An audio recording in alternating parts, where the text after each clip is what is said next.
Bonjour mesdames et messieurs et bienvenue dans ce flash d'information. Le président de la République Alassane Ouattara est à New York aux États-Unis d'Amérique où il participe au sommet sur le réchauffement climatique. Demain, vendredi, il va délivrer son message au monde entier. Cette adresse va tourner autour du thème central, un programme transformateur du développement pour l'après 2015. Autre sujet, les ordres de médecins, de pharmaciens et chirurgiens dentistes sont mis sur pied et la conférence des ordres de santé de Côte d'Ivoire. Objectif, collaborer et ordonner leurs activités afin d'offrir des soins de qualité à la population. FBoué, Franck Wadéo. L'accès à des soins de qualité et l'assurance maladie universelle hier, la menace du virus Ebola aujourd'hui.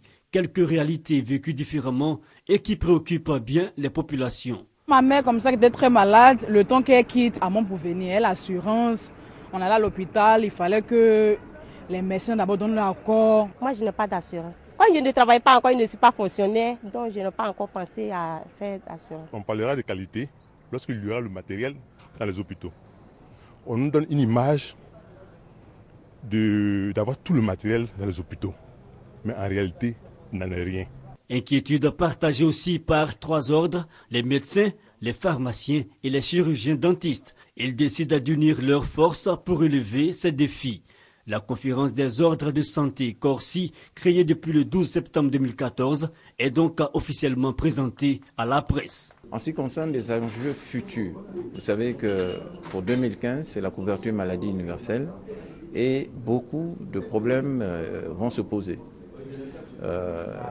La carte patient, la carte professionnelle des médecins, ce sont des cartes électroniques. Il y a aussi les données des patients qu'il va falloir préserver concernant la confidentialité, le secret médical. Il y a aussi les honoraires des professionnels. Il y a des actions qui sont menées par les médecins qui doivent être continuées par les pharmaciens. Si ces actions ne sont pas remontées au niveau des pharmaciens, s'il n'y a pas une plateforme qui permet de se concerter, de faire comprendre certaines actions menées par les pharmaciens, mais cette action ne va pas jusqu'au bout. Au jour d'aujourd'hui, pour nous, il est important qu'on puisse former une chaîne dans tout ce que nous aurons à mener comme action durant tout ce qui est événement, aussi bien sur le plan santé que sur le plan pandémique. La conférence des ordres de santé Corsi est présidée par un conseil d'administration. En plus des trois ordres de santé qui la composent, elle est appelée à s'ouvrir à d'autres ordres.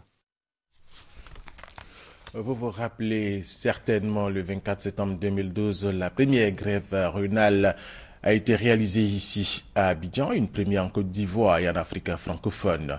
Eh bien, hier, ces médecins, au nombre de 8, ont été décorés par la grande chancelière.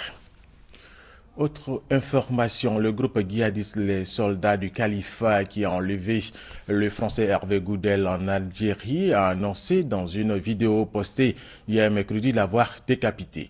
L'organisation terroriste qui s'appelle aussi Jung al-Khalifa a prêté allégeance il y a quelques jours à l'État islamique. La procureure de la Cour pénale internationale a annoncé hier l'ouverture d'une enquête par son bureau sur les crimes de ses compétences perpétrés en Centrafrique depuis 2012. L'enquête devra porter sur les crimes commis par les responsables de tous les groupes armés, anti-Balaka comme ex-Séléka, afin de contribuer à mettre un terme à ce conflit. Pour terminer, le président ukrainien Petro Porochenko a ordonné à son gouvernement de se préparer à des fermetures temporaires des 2300 km de frontières du pays avec la Russie. L'idée serait de faire en sorte que les Russes ne puissent se rendre en Ukraine que par avion ou en train et non en voiture. Fin de ce flash d'information. Merci de l'avoir suivi. Je vous retrouve à 13h.